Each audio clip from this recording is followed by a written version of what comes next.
So recently we had Matt Barnes and Steven Jackson say that all the moving around, stacking rosters, moving from team to team destroyed LeBron James' legacy. And I agree with that. Now we have Bruce Bowen, who played against LeBron James multiple times in the finals, saying exactly the same thing. And he also says, in his mind, LeBron is not even a top 5 NBA all-time. Bruce Bowen just looked straight into the camera and made a statement that instantly grabbed everyone's attention. According to him, LeBron James doesn't deserve a spot among the top 5 greatest NBA players in history. Not 5th, not 6th, and not even close to making that elite list. When Chandler Parsons challenged his opinion, Bowen never backed down for a second. He stayed firm from beginning to end. So ask yourself one simple question. Does LeBron James truly belong in the NBA's all-time top 5? Or has the media spent the last 2 decades convincing fans to believe that narrative? Let us know your honest opinion in the comments before we dive into the debate. So Bruce Bowen goes on the Run It Back podcast with Michelle Beadle. You got Lou Williams there and Chandler Parsons. Chandler Parsons is a huge pro-LeBron guy. Always pushes LeBron as the GOAT. Always sucks up to LeBron. It's just sickening to watch at times. So they're interviewing Bruce Bowen, and Michelle Beadle goes at Bruce Bowen and asks him, listen, a while ago, I believe a few years ago, you made a list of top 5 players. LeBron James wasn't included in that. You've seen 5 more years now of basketball and things happening. Did you change your list, and what is the list right now? So Bruce Bowen goes on to say, no, I did not change my list, and the list stays pretty much the same as it was. I haven't seen anything enough for me to change that list. And then he lists his top 5 players, and of course LeBron James. Bruce Bowen's comments didn't happen in a vacuum, and the setting makes the exchange even more interesting. He appeared on the Run It Back podcast alongside Michelle Beadle, Lou Williams, and Chandler Parsons. If you followed Chandler Parsons over the years, you can probably guess what happened next. He's been one of LeBron James' strongest defenders in the media, regularly arguing that LeBron deserves to be called the greatest player ever.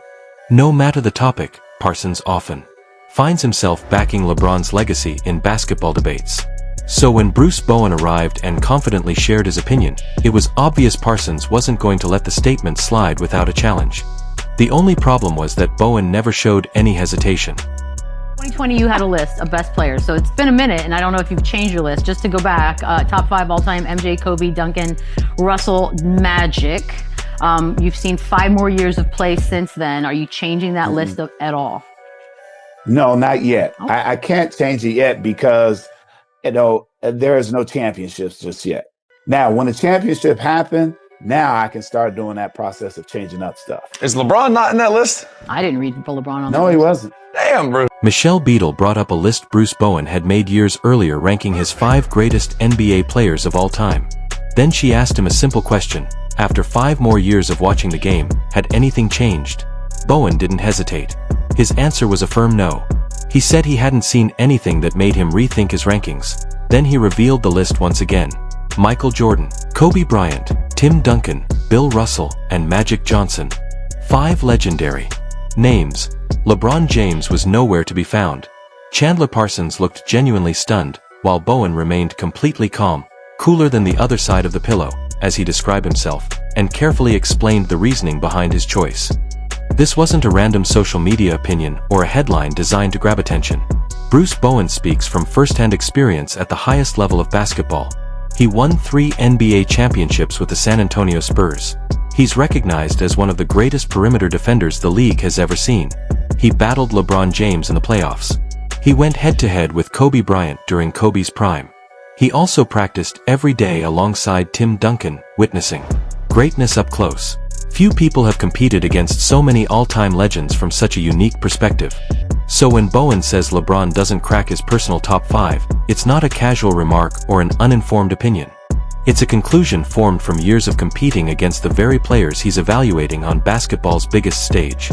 Ooh, stop it. Stop. Not top 5. He's trying to put you on the hot seat, bro. I mean, yo, he made the list. You on the hot seat. He made the list. Hey, as our guy used to say, I'm cooler than the other side of the pillow on this one. And I will say this, MJ was one who taught a lot of players how to fight through adversity, even when you don't have the same type of talent, and building the talent within who you have. I know people are going to say, well, Scottie was this and Scottie was that. I'm not talking about Scottie. I remember Scottie when he had the ice pack on his head in Detroit while Michael was getting pummeled by each Princeton every time he drove to the basket.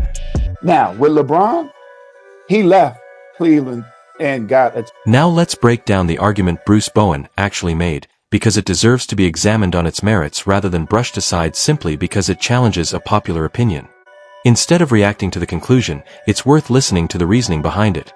Whether you agree with him or not, his perspective comes from someone who has experienced the highest level of NBA competition firsthand.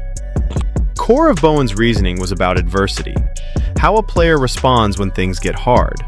Not when the roster is stacked and the path is clear, but when the wall is directly in front of you and you have to decide whether to go through it or find another door entirely. Bowen's point centered around Michael Jordan being the benchmark because of how he handled adversity. In his view, Jordan didn't look for an easier route when things got difficult. When the Detroit Pistons and their physical bad boys style dominated him in the playoffs, Jordan stayed put in Chicago instead of forcing an exit. He didn't push for a trade or try to sidestep that challenge. He absorbed the losses, took the punishment, and kept working through it. Over time, he improved, elevated his game, and eventually pushed his team past that barrier. For Bowen, that kind of persistence is what separates all-time greats from everyone else. He then contrasts that idea with LeBron James' career path, suggesting it unfolded differently, and that the numbers only tell part of the broader story. I know people are going to say, yeah, but he got a championship in Cleveland. But he left is my whole point. Yeah. He left when it was adverse. And not to say that he doesn't deal with adversity, but MJ didn't leave when Scottie was sitting there with that ice pack on his neck. No, he continued to work hard. He believed in the process and he weathered the storm. So with that, I always have to go on that side. I'm a lot older than y'all. No, I know. No, Bruce, you're right. You and I. LeBron left Cleveland in 2010 after 6 seasons without winning a championship. He then joined the Miami Heat, teaming up with Dwayne Wade and Chris Bosh in what became known as The Decision. In his first finals run with Miami, they ended up losing to the Dallas Mavericks, a team led by Dirk Nowitzki as their only true Hall of Fame-level superstar. 1 star against a stacked Heat roster of 3. And yet Miami still came up short. Years later, LeBron himself admitted that his mindset during that series wasn't where it needed to be, that he wasn't fully locked in mentally for the NBA Finals. That quote is public. It's documented. And Bruce Bowen pointed directly to it. How can you be competing for a championship and later say your focus wasn't even fully in it? What does that say about the moment? After that setback, LeBron went on to win 2 titles in Miami. LeBron left again. He went back to Cleveland knowing that Kyrie Irving was there and that Kevin Love was on the way in a trade. He had information. He knew the roster was going to be a competitive one before he committed to returning. He won a championship there in 2016, which is genuinely one of the greatest finals performances in basketball history. That part of LeBron's story is real, and nobody is trying to erase it. But in a larger legacy debate, the context around those decisions still matters. After Kyrie Irving left, the roster in Cleveland changed, and LeBron eventually made another move, this time heading to the Lakers. By that point, Anthony Davis had already made it known he wanted to play in Los Angeles, and the Lakers were actively positioning themselves to land him. So from Bowen's perspective, this wasn't LeBron stepping into uncertainty. It was a situation that already had a clear direction forming. In his first year back in LA, before Davis even arrived, the Lakers missed the playoffs completely. Then the conversation inevitably turns to the numbers. LeBron James has appeared in 10 NBA Finals. He has won 4 and lost 6. 6 defeats on the biggest stage. Michael Jordan, by contrast, reached the finals 6 times and won all 6. 6 championships, 0 losses. Perfect record in the finals. That comparison always comes up in GOAT debates, especially when people reference other sports like Tom Brady and his Super Bowl record as part of legacy discussions. Bowen's list has Jordan at number 1, and that finals record is a major reason why. LeBron's efficiency numbers, however, are still elite. His career field goal percentage is around 50%, impressive for a high-usage forward who carries so much of the offense. He averages roughly 27 points per game over more than 1,400 regular season appearances. He also holds the record for most regular season wins in NBA history and the most All-NBA selections ever. So the statistical case for LeBron as one of the most productive regular season players in history is extremely strong. But Bowen isn't questioning production. He's questioning how legacy is defined beyond the regular season. For him, the finals is where separation happens, and that's where the debate becomes uncomfortable for LeBron supporters. Kobe Bryant, for example, reached 7 finals and won 5 rings. Some people try to downplay his early titles because of Shaquille O'Neal's presence, but Kobe also won 2 championships in 2009 and 2010 as the clear focal point of the Lakers after Shaq had been traded. He led those teams with Pau Gasol and a strong supporting cast, but he was undeniably the engine. And importantly, he spent his entire career in Los Angeles. He never pushed for a trade when things got difficult. He stayed through losing seasons and eventually came out the other side with more championships. That's the core of Bowen's argument. Jordan stayed. Kobe stayed. Magic Johnson stayed with the Lakers his entire career. Tim Duncan stayed in San Antonio for 19 seasons and won 5 titles with one organization. LeBron, on the other hand, has played for 3 different franchises. That isn't automatically negative. Modern NBA movement is part of the era, but in a GOAT discussion, it changes how legacy is interpreted. Tim Duncan at number 3 on Bowen's list might surprise some, but not those who watched closely. He won 5 championships with the Spurs, with David Robinson early on, then with Tony Parker and Manu Ginobili later. He anchored a system that stayed competitive across 3 different decades.